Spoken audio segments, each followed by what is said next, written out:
Hey y'all, it's me, Noob. Now it's come to my attention that I've been drawing for 10 years. That's quite a long time of making stories and characters. And hopefully I've been improving since then. So to celebrate a decade of my wild imagination, I decided to speed draw some of my characters as well as commentate a little backstory behind them. Hope you enjoy!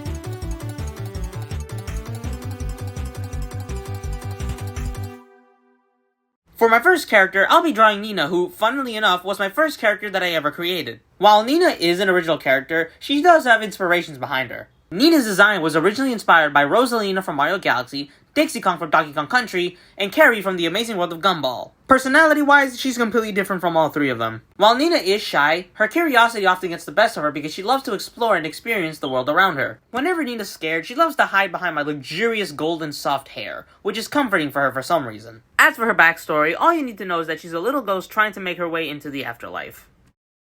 This next character is named Pandao, and he's inspired by my older brother. Or, miraculously, he is my older brother. And I don't mean it metaphorically, or rhetorically, or poetically, or theoretically, or in any other fancy way. He's my older brother. Straight up. While he is introverted and arguably antisocial, he very much cares about the people he has in his life. He's easily one of the most supportive, thoughtful, and considerate people I've ever met. So it's no wonder that he gets all the bitches. Although, spoiler alert, he has a girlfriend, and, yeah, y'all bitches might want to fuck off, cause you don't want to mess with her. And plus, he's loyal. Fun fact, Pandao's design varies depending on the age. Slon. Who would I be without you? Much like Nina, Slon was one of my first original characters that I ever created. Even though we're nothing alike and he could totally kick my ass, Slon was meant to be my arch nemesis. And if his weapon of choice wasn't obvious enough, Slon's design was inspired by the Predator. He's a master martial artist and a cunning strategist. He's not one to be fucked with and he knows it. And unlike the Predator, he's willing to fight dirty if it means getting his way. Slon's a man of the streets, a straight up gangster. Or miraculously a mafia boss because, you know, he's the head of his own mafia. Despite being a master criminal, Slon does have himself a set of standards, especially since he runs a business. He doesn't discriminate when hiring others and takes the best of the best from anywhere, meaning anybody can enlist to join his gang. Though be warned, it is an intense hiring practice. Slon's the leader of the Braxton Mafia, a fictional criminal organization in my Hood Haven series. The Braxton Mafia is known for theft, arson, and drug dealing. Slon first founded the Braxton Mafia when he moved into Artesia for a better life. But because he struggled economically, Slon caved in and reverted back to his old ways of crime. Meet Vipers. She's an Indonesian girl with no arms. The fact that she lost her arms, or was born without them, is a mystery that not even I know the answer to. And despite having no arms, she's a really big fan of sports. While she does enjoy watching sports, she prefers to play them. Her favorite sports include soccer, kung fu, and baseball. Vipers' outfit was actually designed after a real outfit that I wore when I was younger. As for Vipers herself, she was inspired by a lot of Kung Fu Panda fan art, specifically fan art of the Viper character. If you look up at Kung Fu Panda fan art, you'll notice that there are some fan arts that include some of the characters as humans, and in some fan arts, Viper would be seen as a character without arms. This is Nopalina and Pothead, and yes, his name is Pothead for, well, two reasons. One, he has a pot on his head, and two, he's an actual pothead, despite being a child. Yep, this is a kid who is on drugs. But before y'all start judging me, keep in mind that Pothead was inspired by the fact that many kids in my school days would do pot. As for Nopalina, Nopalina was inspired by Kiki from Kiki's delivery service, which means that Nopalina is a nice little witch. Nopalina's Pothead's older sister. They both grew up in the same household, but they had to leave said household because reasons that I won't explain yet to avoid spoilers. All I'll say is that their life-changing event left them with deep mental scars, which resulted into a lot of stress for both characters, especially now that they have to survive in the wilderness. But they both seem to calm down due to their newfound appreciation for weed. Nopalina and Pothead both spend their days in the woods trying to survive, all while smoking pot to relieve them of their worries. But after coming across an old enemy, both characters are forced to face their fears and traumas in order to protect their newly founded home. Whether or not they become victorious is something y'all need to find out once this eventually becomes a series.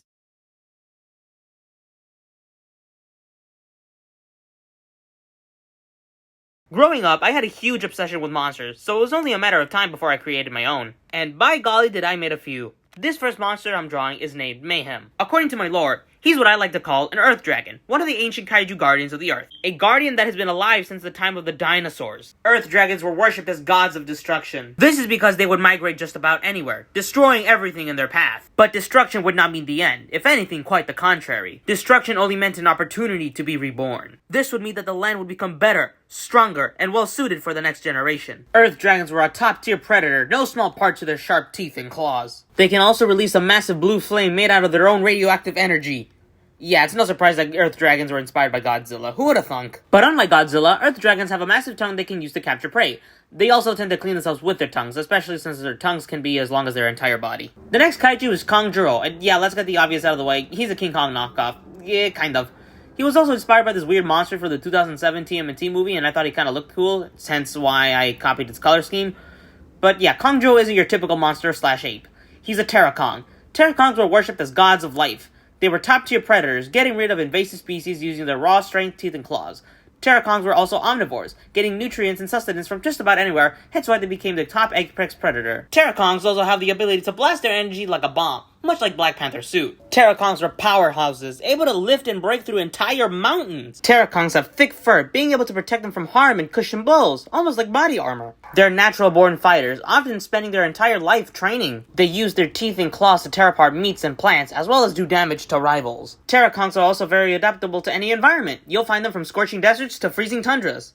And for my final kaiju, meet Marcella. She's an Axolord, worshipped as the goddess of rebirth. Axolords are amphibious creatures, conquering both land and water. They're excellent swimmers and have a wide range of natural weapons right by their side, from their venomous spines, tail spear, and teeth, to their claws. Axolords are worshipped as gods of rebirth because their shaded skin provides food for scavengers, thus bringing new life just about anywhere they go. They're also worshipped due to their massive healing factor, being able to regrow entire limbs.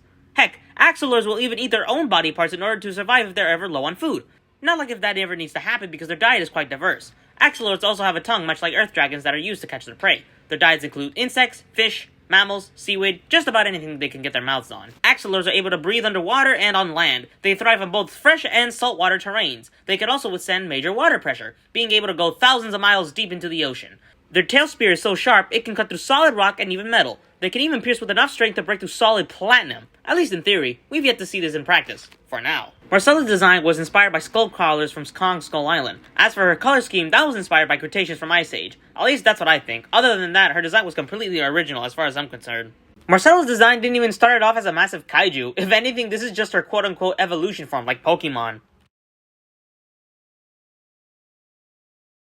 And as for my last character, meet Vanessa, or Ness for short. And as if the hat nor name didn't give it away, she's inspired by Ness from Mother 2, aka Earthbound. Less obvious, Ness's design was inspired by Flip Johnson from My Adventures with Superman.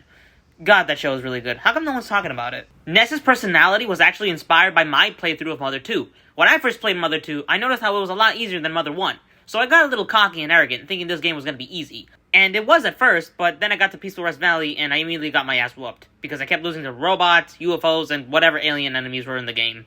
But after beating Mother 2, I felt a huge character development happening within me, which is what I based my version of Ness's personality on. Ness's journey starts off as being the chosen one, being blessed with gifts and strengths that no ordinary human has. But as her journey continues, she becomes humble and realizes that she's not the invisible goddess she thought she was. It's kind of like when Korra got crippled despite being the Avatar, except it's not as misogynistic or intense. And yeah, that's all the characters that I decided to draw for my 10-year anniversary. It's not a lot. Well, that kind of was a lot for me. This took me like about a month to do. But I hope you all enjoy anyways. I'm really excited to share more characters with you, especially since I'm working on so much more projects that I'm hopefully able to finish within a matter of time. And I really hope you all are getting really excited. And yeah, that's it. Adios!